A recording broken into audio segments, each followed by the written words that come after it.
What's up? Good. How you doing? Okay, wrapping up our morning session, we're pleased to be joined with Carl Edwards. He drives the number 99 Aflac Ford for Roush Fenway Racing. He's currently 10th in points. And Carl, certainly have to be encouraged by performance of your team here of late and your outlook coming into Watkins Glen. Yeah, I'm real encouraged. Our team's been doing very well, and I think we have four top tens in a row. And last week that is what we needed as a team. That's cool to have two guys in the top three, to get a victory. I talked to Jack this week. He said every time he hurts himself, the teams go out and win. He doesn't know if his body can take it, but he's doing all he can. I told him that he doesn't need to do that to get us a victory lane, but it's good. And I love this racetrack. We finished third here last year.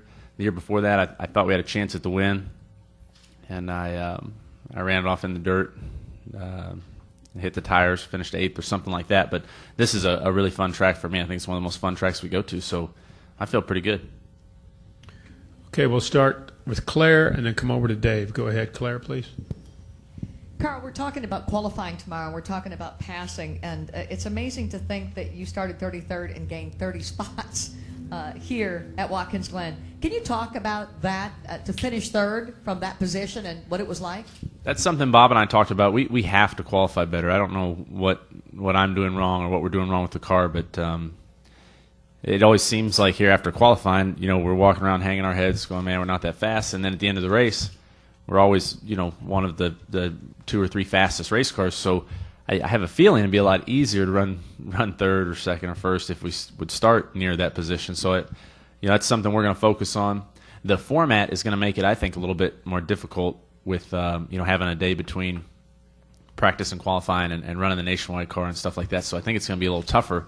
But maybe that day will maybe that'll play into our hands. But it's hard throughout the race to have the mindset. When you start the race 33rd or something like that, you have this survival mentality, and then at the end of the race, you only get to race for the lead for 20 minutes or something. So it's I think if I were racing for the lead the whole time, I might have a little better chance at the end. I don't remember how we passed all those cars, so it was probably pit strategy or something. I don't think I've ever passed actually 30 cars in a road race, but strategy is such a huge part of this. And then the restarts are insane. So if you go down the corner and somebody makes a mistake and you can pick up 3 or 4 spots, it sure makes you look good, but it can go the other way too. So we just need to qualify better. Let's go up here to Dave and then Mike. Yeah, Carl, Dave Rodman, NASCAR.com. Atlanta Motor Speedway announced that it's losing one of its race dates for 2011. It appears Kentucky will replace it, and a lot of changes are coming apparently in the schedule. From your perspective personally, with your history at Atlanta, what does it mean to lose a race there and potentially to go to Kentucky?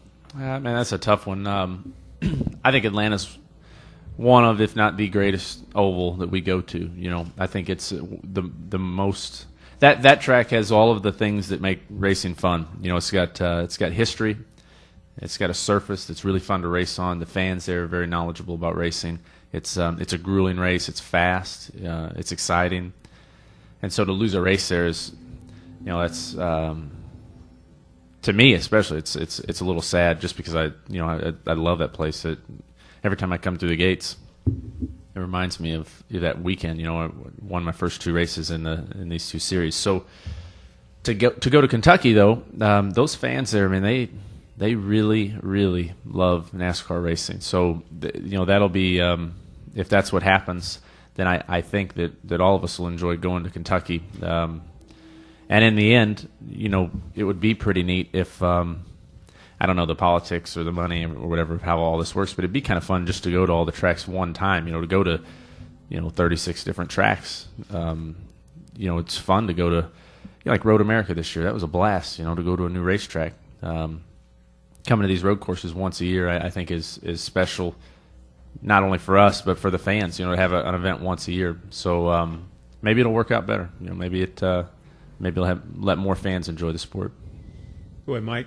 Mike Muller.net. First, how's Jack? And second, what about an all-star race at Atlanta? What would it be like with the format with 10 laps to go and all that sort of stuff? An all-star race in Atlanta would be That would be exciting. The surface there, I think, would allow for some amazing feats of car control. I mean, there'd be things happening there that would be wild to watch.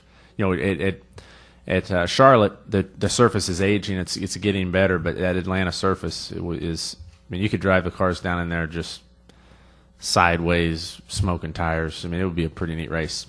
I don't know if that'll ever happen. That Charlotte weekend's pretty neat the way it is, but yeah, it's a good thought. So Jack is really good. I saw him yesterday, and he's a lot better than I expected. I mean, he's Jack. You know, we talked a lot about the race this weekend, about what we're doing with our teams, and he seems really good to me.